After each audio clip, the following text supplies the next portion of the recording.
Good morning, YouTube. Welcome to the Reptile Barn. I have to film a video that stinks. Kind of a two-part video. Real quick, the background. I sent a customer the wrong snake. Just the mistake I made in my labeling system and my spreadsheet. I've never made before. As far as I am aware, at least, I have never sent someone the wrong snake. They very, very politely let me know, and I just couldn't believe it. So they are perfectly willing to ship this animal back. They've been just overwhelmingly gracious, even though I screwed up. So I figured, why not take the time to make a specific shipping video for someone who has never shipped a reptile before, because this customer now has to send it back, and they've never shipped a reptile before. So I told them I would make a video for them so I could show them, all the different pieces, the order of operations, kind of what they're going to do. So I'm going to ship them this kit, okay? I'm not buying them a shipping kit from Ship Your Reptiles or anywhere else for a few reasons that I will walk you guys through. So let me take out everything that's in here and walk you through bit by bit. We order our boxes from, I think, Walmart, and it's the double corrugated reinforced cardboard boxes for shipping, because they have to make a certain amount of strength with, they have a special word for it in the shipping industry, but they stack these boxes, right, and there's a lot of pressure on them. They want to make sure they're not going to collapse once it's all boxed up. Inside the box, I use inch-thick insulation. I do not like the half-inch or even the three-quarter-inch that comes in the prefab kits. I like full inch-thick insulation, okay? So I've lined the box already. It's ready to go. The first thing that this person is going to do, I have a snake bag, okay? They're just going to take the snake, put it in the bag, and there's a little tie here so they can tie off the top of the bag and put the snake in. You should show them how to tie it off. It's a rope. I have a specific way I tie it off. You just don't want the snake to be able to get out. If the snake gets to me and I have to cut this because you've tied it so well, I'm totally fine with that. I just don't want the snake to get out inside the shipping box. I had that happen one time when I was buying a snake. I opened it up and out pops the snake, and I was like, whoa!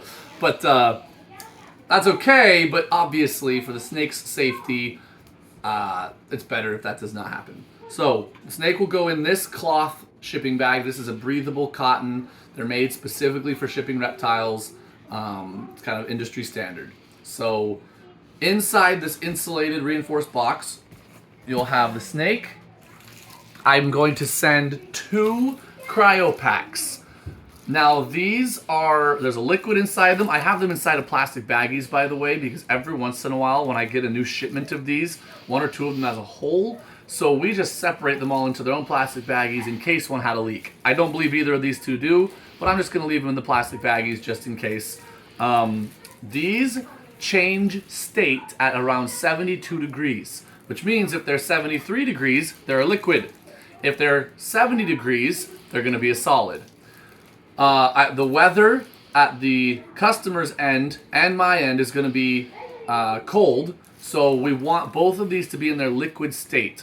So if you receive this package from me and these have turned solid because during shipment they got cold, put them somewhere warm. You don't want them boiling hot, but put them somewhere warm for a few hours so they liquefy, and that way what happens is, in the box, if it starts to get slightly too cold, these are holding some kind of latent heat, and they will give off a super gentle amount of heat rather than adding a whole nother heat pack just to keep it a little bit warmer than it would otherwise be with just one single heat pack. So those can just go right in the box. They don't need any special wrappings. So right now you've got your snake in the middle, a cryo pack on either side. This square that I'm going to include inside the box is just a label that complies with some federal regulations on shipping live reptiles. So you're gonna, when you open up this box, you're going to take this little square out and you're going to tape it right on the outside of the box. I've already labeled it. It's already ready to go. You're just going to tape it on there. Okay? So that if a federal regulator were to check this box, which coming from your state to mine is extremely rare, apparently the states of California and Florida, they check a lot of them. But regardless, we're keeping the law, letter of the law, spirit of the law.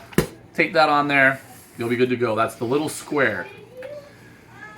Next, you're going to want to take this newspaper that I'm including, and you're just going to crumble it up. That's just for packaging security, right? So the snake doesn't get jostled around during shipment. So crumble up as much as you need.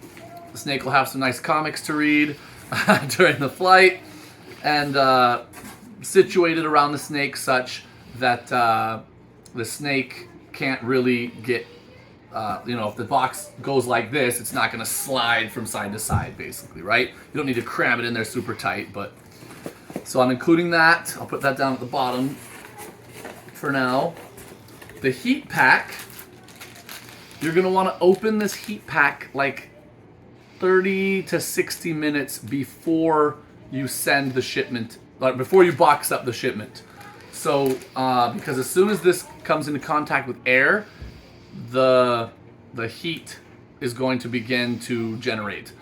Whatever chemical reaction is happening is going to start happening. So you're going to open this up. I've noticed, and I've heard this too, that if you kind of like stick it inside of a towel or anything, it'll heat up better and more evenly than if it's just completely open to the air. I'm not sure. I guess that makes sense. It's holding the heat in. But regardless, start that heating up.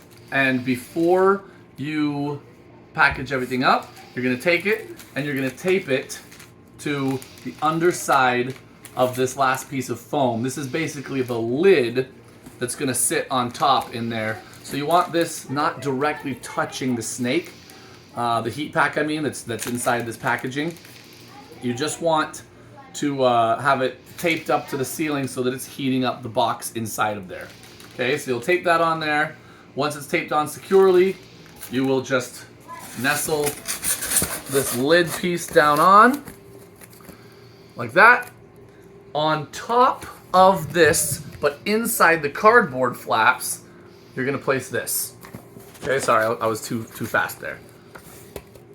So this piece of paper is gonna go right on top. I'm also including that. Then you just fold up the box, tape it very, very securely, and I will email you the shipping label. Okay, so you'll be able to print out the shipping label, and once your box is secure, tape the shipping label on top.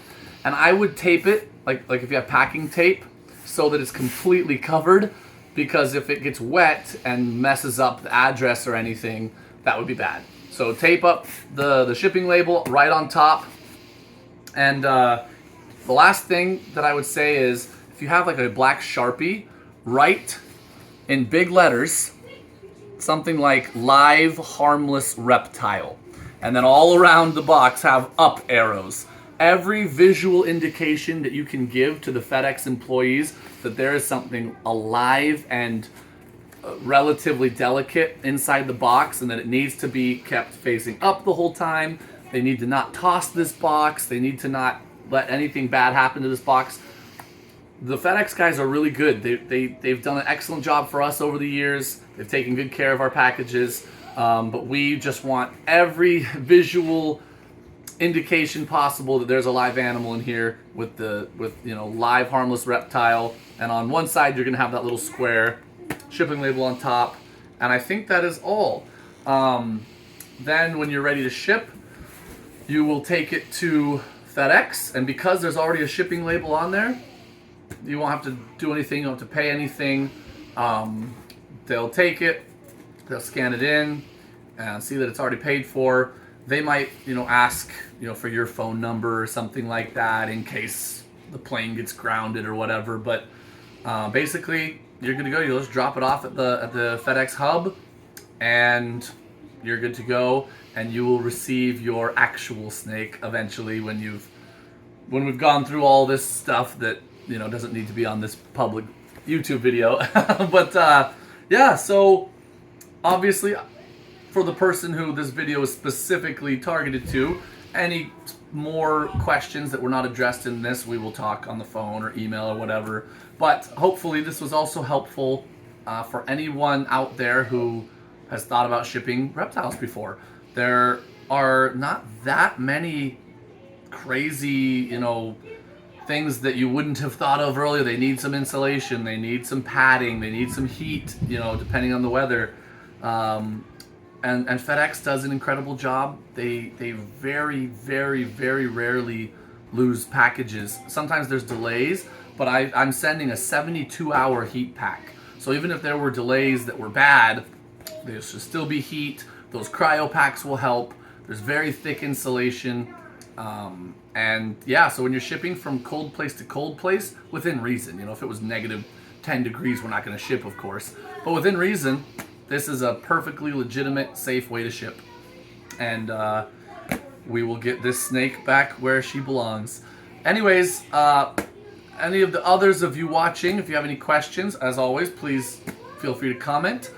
Thank you guys so much for watching. Until next time, we're the Reptile Barn.